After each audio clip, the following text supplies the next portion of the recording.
গেছে। এরা থাকলে এই স্বাধীনতা এই বাংলার মানুষ ভোগ করতে পারবে না। আমরা ৭১ সালের মুক্তিযুদ্ধকে দেখিনি, ২০২৪ সালের মুক্তিযুদ্ধে অংশগ্রহণ করেছি। সেই জন্যই আমি বলতে চাই, স্বাধীনতা রক্ষা করার ক্ষেত্রে স্বাধীনতা রক্ষা করা সবাইকে থাকতে হবে এবং সবাইকে রাখতে হবে।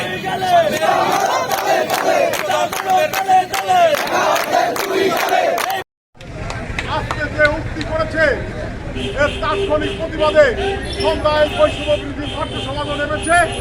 আমরা রাজবাড়ী জেলা ছাত্রদল কেন্দ্রের নির্দেশনা অনুযায়ী সাথে সাথে আমরা ৮টার সময় তাৎক্ষণিক বিক্ষোভে যে আপনারা এসেছেন, রাজবাড়ী জেলা ছাত্রদলের পক্ষ থেকে আপনাদেরকে জানাই অভিনন্দন ও শুভেচ্ছা।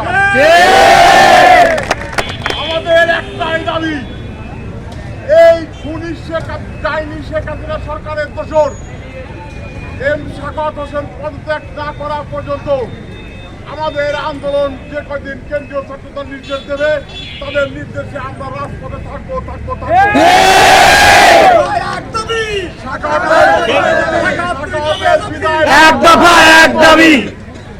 ও কিভাবে বলে, আপনারাই বলেন, আবার বৈষম্য বিরোধী ছাত্র আন্দোলনে নিহত শহীদ ছাত্র নেতারা আবু সাইদের রক্ত, মুগ্ধ রক্ত না শুকাতে, এই রক্তের দাগ না শুকাতেই তাদের বেইমানি করে, তাদের রক্তের সাথে তাদের পরিবারের সাথে বেইমানি করে কিভাবে বলে যে শেখ হাসিনা দেশে আসতে পারে।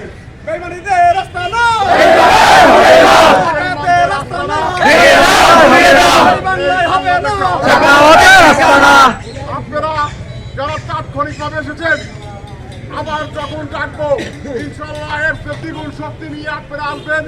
আপনাদের প্রতি জেলা ছাত্রদল কৃতজ্ঞ এবং সাখাওয়াতের পদত্যাগ না করা পর্যন্ত আমরা ঘরে ফিরে যাবো না। ধন্যবাদ রাজবাড়ী জেলা ছাত্রদলের সবাই এবং বিভিন্ন ইউনিট, কলেজ ছাত্রদল, সদর উপজেলা ছাত্রদল এবং অন্যান্য ইউনিট থেকে আগত যারা আছে, আমার বন্ধু শাহিনুর রহমান শাহিন, যুগ্ম সম্পাদক আজাদ, আতিক সহ আরো যারা আছে, যুবনেতা, ছাত্রনেতা, আমাদের যুবনেতা, আর একজন যুবনেতা আছে আমাদের হিরু, সবাইকে অসংখ্য ধন্যবাদ। জেলা ছাত্রদলের পক্ষ থেকে আমাদের সমাপ্ত। আবার আমরা রাজপথে থাকা হলে আবার রাজপথে আমরা অবিলম্বে